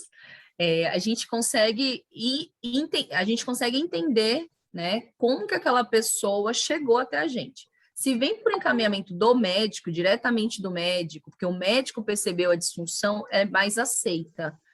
Quando é um encaminhamento que veio com, por exemplo, o psicólogo percebeu alguma disfunção, ela fala, eu não sei para que eu estou aqui. Não estou entendendo para que eu estou aqui, mas ela vai. Mas ela não estou entendendo para que eu estou aqui. Então, a gente tem um pouco mais de resistência, mas quando entendido o tratamento e quando é percebido os benefícios desse tratamento, é muito aderido. Imagina mulheres que eu considero mulheres jovens, 65 anos, usando fralda por perda urinária. Então, quando aquela fralda ela deixa de existir na rotina, sabe, no desconforto, quando aquela fralda se torna um absorvente, esse absorvente não existe mais, ela é a primeira que indica para todas as netas, para todas as bisnetas, é exatamente assim que acontece lá. E você comentou um negócio a respeito lá sobre a fisioterapia pélvica do homem. Você falou que o paciente homem é o mais disciplinado, acho que você usou. Engraçado, porque, pelo menos eu sinto, parece que a gente tem uma cultura, assim, que o homem parece que não vai atrás dessas coisas, né? Eu tenho medo, tipo, acho que a cultura até mesmo machista, né? Na hora que você falou isso, eu falei, caramba, tipo, diferente, né? Mas observe, sabe por quê? E aí eu te justifico. O homem, ele tem uma cultura, e o homem machista, já que a gente falou desse termo, né? Falocentrista. O homem, ele acredita e ele conhece cada veia do pênis dele. Ele ele vive, né? O homem machista. Ele vive, ele endeusa o pênis dele. Então, se tiver alguma possibilidade de alguma coisa ali dar errado, ele vai buscar ajuda. Então, quando o homem ele descobre um câncer de próstata, por exemplo, câncer de próstata é igual a alteração na sua sexualidade ou na parte miccional? Não sei, vai depender da cirurgia. Se a cirurgia foi feita e foi retirada e não teve nenhum dano neural ali, nenhum nervinho não foi danificado, ele até continua a vida dele normal. Mas se tiver alguma disfunção, ele vai ser o primeiro a bater no outro dia para poder querer fazer a fisioterapia, porque ele não suporta a ideia de ter aquela disfunção. Já vai ficar desesperado. Exatamente. Então, por exemplo, nós temos homens de 60, 70 anos que usam bombas penianas para poder ter ereção, e eles usam bombas penianas. Então, eles aceitam tratamento porque para eles não ter ereção é perder a masculinidade. Então, às vezes, este é o motivo. Não é o certo, é o correto? Ou é o certo ou errado? Eu não sei, não sou eu para julgar. Mas é um paciente que busca tratamento, sim. Diferente de uma mulher que teve uma disfunção sexual a vida inteira achando que é normal. É normal. É normal ter dor na relação. É normal. E não é normal. Então, ela meio que habitua até que um dia alguém pergunta ou alguém fala e ela fala, nossa, mas eu acho que eu tenho isso. Só que foi algo que não é externo, não é algo que ela fala, não é algo que ela quer falar sobre isso, ou pensar, ou tratar sobre isso, acaba passando, sabe? É diferente do homem. Porque para a mulher, eu acho que, acho que entra várias coisas, que nem a disfunção sexual tudo bem, mas acho que também tem o uso do anticoncepcional da mulher, que acho que um dos efeitos colaterais é a perca do libido, né? E também acho que a mulher, acho que ela, não sei, será que usa isso como justificativa também e acaba não indo atrás, achando que é só perca do libido? Então, é porque, na verdade, a nossa sociedade, ela entende que o uso de uma bomba medicamentosa é normal, né? Tipo, bebê é doença. Não, bebê não é doença. Bebê pode ser prevenido de outras formas, né? Mas isso eu estou falando uma opinião muito pessoal. Eu sou totalmente contra o uso de anticoncepcional para pacientes que queiram esse anticoncepcional só para não gestar. Por que eu estou falando isso para vocês? Porque ninguém fala dos efeitos colaterais dessa medicação a longo prazo. Então, eu vejo que muitas mulheres, por exemplo, vão no endocrinologista, porque eu quero emagrecer, e é passado um ansiolítico. E esse ansiolítico X também diminui libido. Então, associa anticoncepcional a um ansiolítico que diminui libido e ela só queria emagrecer e não engravidar. Sendo que poderia ter sido uma camisinha ou um DIU e poderia ter sido, sei lá, atividade física. Então, por que a mentalidade profissional está pensando nisso, sendo que para aquela mulher o que importa é ter libido? Então, às vezes, por não perguntar, Ó, lembra que eu falei? É só perguntar. Não perguntar faz com que o profissional tome uma atitude, uma decisão medicamentosa que para aquela mulher é simplesmente o fim de uma relação sexual para ela. E de repente não é nem por conta do remédio, né? De repente sei lá, no final ela tem mesmo uma disfunção sexual mesmo, tipo, sente a dor ali. Às vezes não é por conta do remédio, né? Associada à medicação. É muito difícil, João, vir, tipo, a medicação e não vir a disfunção sexual, sabe? Porque quando vem a diminuição de libido, vem diminuição de lubrificação. Vem aumento de tensão na musculatura. Então, uma coisa associa a outra. Tenho pacientes que melhoram a condição dela sexual a partir do momento que tira a medicação. Aí ela, opa, já estou sentindo diferente. Então, isso faz com que estimule ela fazer os exercícios, estimule a fazer uso de alguns lubrificantes, alguns vibradores, que aí vai retomar a função sexual. Que show. Legal. E você... costuma ser frequente também, né? A gente acabou falando de desinformação, pacientes com DST lá na UBS. Como a gente faz uma campanha bem em cima, né, dessa prevenção, eu acabo não tendo contato com esses pacientes, porque para indicar fisioterapia já tem que ser paciente que não tem essa patologia prévia, né? Na verdade, a gente fala mudou o termo agora, não é mais DST, é IST. IST. Né? Então, justamente porque é uma condição momentânea, não é uma doença instalada que aquela pessoa tem, né? Então, eu acabo não tendo contato, mas eles têm sim a vigilância sanitária que faz esse controle. Mas, por exemplo, uma paciente minha, gestante ou não, que tem uma candidíase, que não é uma IST, eu acabo tendo contato e aí direciono para o médico para poder fazer o tratamento. Tá. Vai mais para a medicina, então. Isso, exato. Doenças, as disfunções, as doenças sexualmente transmissíveis acabam ficando mais na área da ginecologia, não vem para físio. Tá?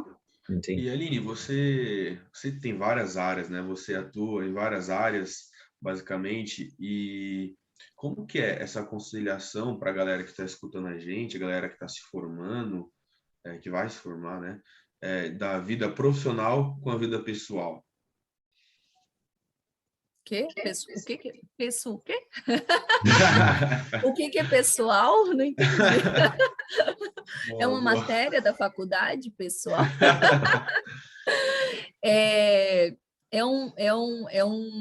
Não sei, me respondam também, não sei. Não, brincadeira. Olha, é difícil, não é simples associar, mas é possível, tá? Por exemplo, eu determinei nessa minha fase da vida que eu só trabalho de segunda a sexta. Ponto.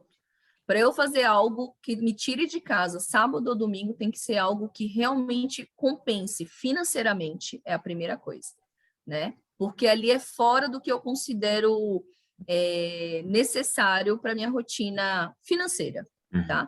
Então, hoje, eu consigo conciliar alguns horários. Fisioterapia é bom por isso, gente. Fisioterapia, você consegue agendar, colocar ali uma agenda de alguns dias da semana, que os outros dias você pode estar mais ocioso para fazer outras coisas. Não é simples, mas dá para fazer. Então, por exemplo, quando eu iniciei a minha profissão, eu trabalhava de segunda a segunda, ponto. Sempre tive preferência de trabalhar à noite, de 2 às 10 da noite era um horário que eu sempre gostei muito de trabalhar. Só que quando eu entrei na Santa Casa, né? Quando eu fui contratada pela Santa Casa, meu horário é de 8 às 2 da tarde. Então, eu trabalho de 8 às 2 pela Santa Casa, saio de lá e alguns dias da semana eu estou em consultórios. Então, segunda e sexta eu estou no consultório da doutora Vera Alves, terça e quinta no meu consultório, então quarta à tarde eu estou livre. É meu dia de folga, que eu determinei que é minha folga. Então, final de semana só entra normalmente as pós-graduações. E terça à noite eu dou aula na Unifiel também, de saúde da mulher. Então, sábado e domingo eu acabo ficando mais ociosa, assim, penso mais na questão da família, fazer viagens. Quando eu estou de férias, eu tiro férias de todos os locais que eu trabalho, isso é muito importante, porque não adianta você tirar férias de um local e não ter outro, mas para isso precisa de planejamento financeiro. Fisioterapeuta que trabalha como autônomo tem que entender que você não atender ou você sair de férias, não é só deixar de atender, é deixar de ganhar e gastar. Então, para isso, eu já dou uma dica para vocês. Façam essa programação financeira. Programe a vida de vocês. Quando você atende um paciente, aquele dinheiro não é seu, é da empresa a você. Então, essa empresa ganhou X, então você só tira um valor específico daquela empresa. Porque isso faz com que vocês tenham uma renda guardada. Olha, eu já estou soltando tudo, hein? Isso aqui é raro, isso aqui é bem difícil. Façam um seguro de vida, gente. Nossa população brasileira não tem o hábito de fazer seguro de vida. Seguro de vida não é só para quem está ficando aqui depois que você morrer. É para você também. Porque tem seguro de vida que tem a ver com doenças, né? Se você for diagnosticado com alguma doença, nós precisamos do nosso corpo para trabalhar. A gente não consegue ficar aqui parado e alguém ganhando dinheiro para a gente. Pode acontecer? Pode. A gente também tem essas possibilidades, mas é mais difícil. Então, a gente precisa pensar nisso, esse planejamento. E aí, associa a vida pessoal, porque você também gosta de ter seu bem-estar, seu conforto, e a fisioterapia, ela remunera muito bem para bons profissionais. Se você não é bom profissional, você vai ficar na mesmice do uso do convênio, ganhando muito pouco e se contentando com aquilo que está extremamente errado, porque nossa profissão vale muito e ela tem que ser muito bem valorizada. Aline, me surgiu uma curiosidade. Vai lá. Para o pessoal, às vezes, que não conhece, também eu estou descobrindo agora que tem a Santa Casa e tem a UBS, que faz parte da Santa Casa. Como instituição, podemos falar do surgimento, né? Mas como que funciona de forma geral a Santa Casa, né? Um hospital que vem os traumas, que agora estou descobrindo que tem UBS, como que é? Tem bastante. A Santa Casa de São Paulo, ela é uma irmandade, né? Essa Santa Casa, ela é filantrópica, né? Tem todas essas organizações aí que eu confesso que eu não entendo muito, mas tem a parte hospitalar e a parte acadêmica, que é a faculdade. Então, a faculdade é onde as pessoas fazem a pós-graduação, eu dou aula na pós-graduação, e tem a parte, né, do curso de medicina, curso de enfermagem. Então, por ser um hospital e ter esse vínculo à faculdade, então, o hospital é escola. A Santa Casa, né, que tem a pós da tem de ortopedia, respiratória, da saúde da mulher, do idoso, os profissionais que são contratados pelo hospital são profissionais vinculados à faculdade. Então, eu, como profissional da área da saúde, eu atendo também os alunos. Então, eu também vou lá fazer a parte prática com os alunos, que os alunos têm a vivência lá dentro do nosso hospital. Só que a Santa também tem outros vínculos, né? Tem outros locais que são mantidos pela Santa Casa. Então, a UBS, que é um centro de saúde escola, o nome já é exatamente disso. Nós somos centro de saúde escola, que fica na Barra Funda, e tem outros hospitais. Tem um hospital, por exemplo, Luiz Gonzaga, que é só de idoso, tem um outro hospital que é na parte... São Luiz Gonzaga, é isso. Tem um outro hospital que é tudo mantido pela Santa Casa. Se eu não me engano, são 5 instituições que é da própria Santa Casa, pela Irmandade da Santa Casa. Então, o profissional, ele é contratado pela Santa Casa e ele pode ser direcionado para estes outros ambientes. E aí, entendeu? No seu caso, você atende só na unidade básica de saúde? Eu atendo na UBS, mas, por exemplo, quando teve a questão, né, do Covid, a gente foi, né, convocado para ir para a Central. Eu atendo na UBS, porque lá na UBS eu mantenho todo este vínculo com a comunidade de atenção primária, né, e a gente acaba tendo vínculo com a Santa Casa, que as mulheres vão parir na Santa Casa, então a gente tem todo este vínculo, e elas acabam retornando para a UBS. Então, a gente consegue manter essa relação. E os alunos, né? Porque os alunos que são da faculdade, eles vão para a UBS e eles ficam fazendo esse rodízio em todas as instituições. E aí, na fisioterapia, os alunos já vêm com a prática desde o primeiro ano ou no começo? Os alunos da pós? Da pós, mas também na graduação. Não tem graduação de fisioterapia na Santa Casa. Não tem graduação. Nós temos a pós. A pós, na verdade, da Santa, ela é integral, da ortopedia. Todos os dias É prático. Bem legal.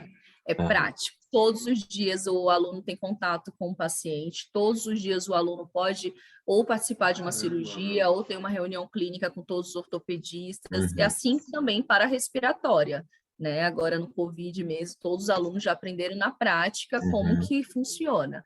E na UBS, eles já são os alunos que vêm mais para conhecer o sistema de saúde pública e da parte da saúde da mulher, que o ambulatório acaba recebendo os alunos da saúde da mulher também lá. E aí é pós ou residência, ou se tem alguma diferença entre os dois? Tem quando não é integral, é só pós, né? Quando é integral, já é residência. Então, nós temos R1 e R2 de ortopedia e também da parte respiratória. Integral, você diz de passar o dia inteiro lá? Isso, exatamente. Já é considerado R1 e R2, residência, na área da fisioterapia. Entendi. Após, por exemplo, de saúde da mulher, não, porque ela só acontece nos sábados. Então, os alunos vão para lá no sábado. Após da coluna vertebral também é só aos sábados, então aí é uma pós. Mas a residência é essa que é o caráter dos alunos irem lá todos os dias. E aí, por ser escola, você está fazendo o seu mestrado lá também? Por ter mandado o projeto e eles terem aceitado. Aí a gente está montando aí toda a estrutura para iniciar o mestrado, eu já estou escrevendo tudo, mas é um mestrado muito concorrido da Santa Casa, é um mestrado que precisa de um vínculo lá dentro e não é por ser profissional, porque eu sou profissional pela Irmandade, não é da faculdade, entenderam? Então, a gente precisa de um vínculo, precisa de um orientador, precisa de um projeto bacana, precisa participar das reuniões, e é um mestrado que eu vejo que é um diferencial, assim, um divisor de águas, porque são questões, como eu falei, a gente não aprende a dar aula, né? O mundo da área de dar aula, da parte da evidência científica é tão necessário da fisioterapia, porque hoje a gente não levanta a mão do paciente porque quer, é porque a evidência mostrou que sim. Então, a gente tem que associar muito a prática à evidência científica, né? Eu falo que é o tripé, né? É evidência, o seu tratamento e o paciente. Aí você junta e ali você vai ter realmente um benefício do que você propõe para o seu paciente, não é só o que você acha, isso nunca vai existir e não é isso que a gente preconiza na fisioterapia, não lá na Santa Casa. Tem que caminhar de forma conjunta, né? Certeza. E eu lembrei que a gente comentou um tempo atrás, né, o João que mandou essa pergunta da disciplina pessoal da faculdade, né? Além de você conciliar as duas vidas, né, tanto aquela questão de férias, aquela questão de planejamento financeiro, né, quando você conheceu seu marido, né, lá no curso de Pilates, como vocês conheceram, né, e como que é ter um outro fisioterapeuta como parceiro? Ai, meu Deus. Vamos lá. Eu conheci no curso, eu estava com a passagem comprada para ir embora para a Bahia, eu ia embora no meio do ano, o curso foi em abril, 6 meses eu estava casada. Eita. Então, eu fiquei basicamente porque eu casei. É muito interessante ser casada com um fisioterapeuta. No início era perturbador, porque no início nós tínhamos a mesma área. Então, na mesma área, a gente ficava o tempo inteiro... A gente conversava de paciente, basicamente, o tempo inteiro. E a gente falou, não, calma, vamos fazer assim, né? Vamos ser só nós dois. Mas acaba existindo muito essa troca, é muito bacana. O Ricardo é da área ele é docente, então ele é um netem ambulante, ele é gaita ambulante, então eu fico super feliz de falar assim, então, sabe o que tal coisa? Sei, pode perguntar? É isso. Então, é muito, eu acho que é estimulante até para mim, uma aluna, porque eu sou uma eterna aluna, serei e gosto de ser aluna, eu gosto desse papel de aluna, porque quando você escuta, você aprende 2 vezes. Então, ele acaba sendo meu professor em casa, assim, é bacana, é legal, só que tem que saber separar, né? Tem uma hora que, tipo, ele fala, então o paciente tá, eu falei, hoje não, pelo amor de Deus. Hoje não, exatamente. Ele é mais calmo em casa, tá bom? Do que nas instituições que ele trabalha, mas, por exemplo, uma coisa que é bem bacana aqui, todo dia que a gente chega, a gente fala assim, e aí, como foi seu dia? Ah, então, eu atendi de paciente isso, isso, isso. Aí ele pergunta, ou eu pergunto, né? Fala assim, precisa de ajuda? Não, tá tudo bem. Então, beleza, entendeu? Porque aí a gente consegue, né, também trocar. Né? Ele tem pacientes, por exemplo, ele trabalha muito com dor crônica, teve uma paciente que teve uma queda, e aí quando caiu ela urinou. Ele já me ligou, ele falou, vem cá, você acha que pode acontecer isso, isso, isso? Eu, com certeza, toma cuidado, entendeu? Que da hora, legal. Então, isso é muito legal. Então, várias vezes a gente faz isso. Então, a paciente agora está com colete, aí ele, você pode me ensinar algum exercício pélvico para fazer, para poder instruir? Eu falei, posso, quer que eu avalie ela? Não, não precisa, beleza. Então a gente consegue fazer isso. É legal, eu acho que o paciente também tem benefícios com isso, né? Ah, sem dúvida, imagina. João, agora a gente tem que fazer uma edição de Dia dos Namorados. Né? A gente já fez com a Alessandra, já fez com o Nelson, tem que agora chamar vocês dois e é isso. Eu acho que é legal, é bem bacana. Teve um dia que a gente gravou um vídeo, né? Porque, assim, as pessoas têm isso, de achar que quando a pessoa quando a pessoa tem um diferencial na área da docência, às vezes a pessoa é muito boa naquilo específico. E a área da saúde da mulher é uma área que vocês já perceberam que é muito, muito, muito específica. Sim. Então, eu cheguei para ele e falei, vamos fazer aqui um bate-bola. E eu perguntava coisas para ele sobre a minha área. Falei, e o que é vaginismo? E aí ele, então... Então, é muito legal isso, porque eu não sou obrigada a saber tudo. Isso é uma questão de uma humildade que o fisioterapeuta tem que ter, de o paciente falar tal coisa e falar, eu não sei, né? Assim como ele fala assim, então... Sabe a dor neurogênica e tal? Eu olho para a cara dele e falo... Você chegava assim, vamos lá, quiz, quem errar faz o jantar. Então, mas a gente não faz isso, foi isso que a gente entendeu, que não dá para fazer isso, né? Toda hora, aí não dá, não dá. Mas é bem bacana, é bem divertido. Que bom, que bom. Mas é isso. Então, eu proponho que fisioterapeutas casem entre vocês, tá bom? Casar é legal. É isso. Casar é legal. Aline, para a gente já puxando o carro, né, e não pegar mais do seu tempo, depois de tudo isso que a gente falou, né, da especificidade da saúde da mulher, né, às vezes do homem também, e da sua visão, tanto do particular e do público, né? Que você acha que é o futuro da profissão na sua área? Nós estamos aqui ainda, nós temos 10 anos de reconhecimento pelo nosso COFITO, então nós somos pré-adolescentes, estamos começando. Então, eu vejo que a fisioterapia ela está tomando uma dimensão na área da saúde da mulher e do homem muito grande, porque as pessoas de referência da fisioterapia, né, são pessoas da área acadêmica. Então, eu vejo colheita positiva lá na frente. Porque a fisioterapia pélvica, ela passou a existir assim, Isso está acontecendo porque a evidência prova isso, isso, isso, isso. Isso está acontecendo porque prova isso, isso, isso. Então, o futuro da fisioterapia pélvica, ele é promissor, sim, tá? Só que ele ainda está limitado no pós-graduação. Então, qual o nosso objetivo? Pelo menos é o meu objetivo, e assim, quando eu estou na graduação, eu pretendo humildemente fazer.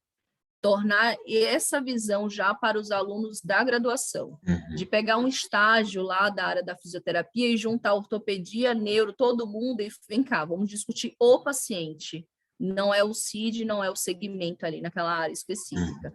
Então, vamos colher bons frutos, é uma área que financeiramente tem uma diferença muito grande das outras áreas da fisioterapia, é uma área que financeiramente traz muitos benefícios para o paciente, para o fisioterapeuta, mas isso acontece porque já estão percebendo o diferencial da profissão associado à evidência científica.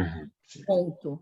Não dá mais para achar que o negócio só vai acontecer se colocar parafina naquele membro, se colocar roda denteada. Isso não existe mais, porque a evidência está mostrando positivamente quais são os benefícios da fisioterapia pélvica. Então, temos um futuro aí demais, majestoso. Nossa, demais, porque, querendo ou não, vamos pensar que, por exemplo, não é todo atleta que vai ter um problema no joelho, não é todo idoso que vai ter um problema no joelho, mas é todo atleta ou idoso que vai ter um problema no seu membro genital, entendeu? Na sua musculatura, né? Isso, na sua musculatura. Sim. Isso, sim. Sim, com certeza, porque a atleta de vôlei, ela salta e perde xixi, o idoso, ele tosse e perde xixi. E aí? Que é qualidade de vida, né? A pessoa, ela pode deixar o joelhinho dela ali um pouquinho parado, um pouquinho, pode ficar 15 dias sem fazer xixi. Então, sim. Então, nosso futuro é promissor, mas é porque foi muito bem montado lá atrás pela Elza Baracho, que é uma fisioterapeuta de referência de Minas. Há 20 anos ela já vem lutando pela fisioterapia na saúde da mulher. Foi reconhecido só há 10 anos, então não começou agora. Agora é reconhecido, mas é reconhecido porque tem bons profissionais comprovando o benefício da fisioterapia na saúde da mulher e do homem. Total. Perfeito. E o futuro vai ser sensacional. Já foi, já está sendo, na verdade. Dedos cruzados. Para a gente finalizar, eu vou pedir para você deixar um recado e mais dicas, se possível, né? Você já deu bastante dica para os nossos ouvintes e alunos, né? Dica de amor, dica financeira. Boa. Financeira. Não, olha, sério, dica financeira. Se tivesse me falado lá atrás que eu não aquele dinheiro ali que eu ganho na sessão não é todo meu, gente, sério? Ninguém me falou que eu ganhar, sei lá, um exemplo, né? Lá atrás, R$100 na sessão, 100 não é meu, não é seu. Seu ali é só 70%, 30% é da empresa. Deixa Nossa, guardadinho isso ali. ia me ajudar, por exemplo, vocês da graduação, já vou dar a dica. Pessoal da graduação, vocês estão fazendo a graduação para algo. Vocês não estão aí a ver navios, pelo menos espero que não. Então, se você ganha hoje, qualquer seja o motivo ou qualquer forma, né, sei lá, um dinheiro, você já tem que guardar esse dinheiro porque você vai fazer uma pós. Fazer hoje graduação não é nada. É ensino médio. Fazer graduação hoje é só o primeiro passo para construir o futuro. Construir futuro, a gente tem um termo na fisioterapia que eu não acho legal, que é fisioterapia por amor. A gente não faz por amor, a gente faz por competência e muito esforço. Então, é a hora na graduação de juntar dinheiro para comprar um aparelho legal. Esse aparelho que você vê lá no estágio, ele precisa estar junto com você na sua vida profissional. Então, não deixa para comprar quando você se forma, porque quando você se forma, você é um desempregado, né? Tem que juntar esse dinheiro durante a graduação. Tem que fazer um planejamento de, sim, beleza, recebi o diploma, e agora, o que eu vou fazer com ele? Porque muitos reclamam de experiência de prática, mas poucos falam do que está planejando ou o que está guardando para fazer. Então, minha dica para vocês é essa. Sejam fisioterapeutas na graduação. Esqueço esse termo de estudante de fisioterapia, parecendo que quando se tornar fisioterapeuta, que aí eu vou pensar nisso. Não pensa na frente, pensa agora, porque agora muitos podem estar morando com os pais, muitos podem não precisar fazer almoço, ou muitos também estão ralando para trabalhar e estudar. Então, trabalhando e estudando para pagar conta, guarda R$10 do McDonald's, vai guardar para fisioterapia. Porque para a gente poder colher, a gente tem que plantar também. E o plantar a gente tem que fazer agora na graduação. E fisioterapia é uma área apaixonante, eu sou enlouquecida pela minha área, eu babo mesmo, falo positivamente da minha área, porque a fisioterapia tem que ser vista assim, porque ela só traz benefícios para o paciente e para quem trabalha com ela, né? A gente não pode falar que o fisioterapeuta não ganha dinheiro sim, a partir do momento que você investe para ser um bom fisioterapeuta, um bom profissional da saúde, no contexto geral. Então, espero que vocês já amadureçam, já pensem nisso agora e não esperem para o depois, porque a fisioterapia ela cresce, mas ela precisa crescer muito nessa base da evidência científica. Então, fazer artigo não é que é chato, ele é difícil, mas faça, porque esse é o diferencial. Fazer um TCC não é só para ter nota, é para você ser um diferencial, porque aquela base do TCC, de repente, é um projeto que você vai colocar para ter um emprego. Então, a gente tem que pensar nisso, não é por amor, é por competência e por muita dedicação. Seja um diferencial aí para a nossa profissão, e se precisarem de mim para qualquer coisa, estou aqui. É isso. Aline, muito obrigado. A gente vai agradecer de novo por você ter aceitado o convite, por você ceder um pouco não, né? Muito do seu tempo. Estou tranquila. Para gravar com a gente. E se quiser fazer seu jabá aí, isso que eu ia falar. Alguma coisa, onde a galera pode te achar, se algum curso. A gente vai abrir esse tempinho para você, aí para a gente já finalizar. Vendeu o jabá, tá vendo? A gente tem que aprender a fazer isso. Eu atendo mulheres, né, em todas as fases da vida. Como eu falei, né, eu atendo no particular, aqui na Comadre, no Tatuapé, no Instituto Vera Alves, lá em Higienópolis. Se vocês quiserem saber mais sobre mim, meu Instagram, ele é profissional/pessoal, porque eu acredito que não dá para separar a Aline de Aline Ambrosio, fisioterapeuta, não existe isso. Então, eu acredito muito nisso e gosto de me expor dessa forma, até porque eu, sendo técnica, também sou profissional da mesma forma, né? Porque a gente tem que lembrar desse conceito.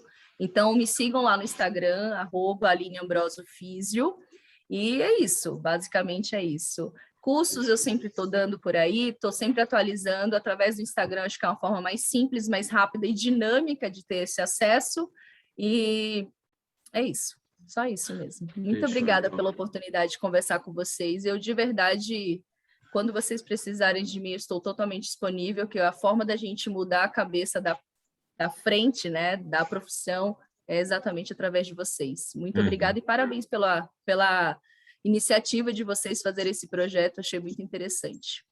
A gente agradece, Aline, obrigado mesmo. Então, obrigada, João. Boa noite para vocês Obrigada, que estão Fernando. escutando, que vão assistir no YouTube, e até o próximo episódio.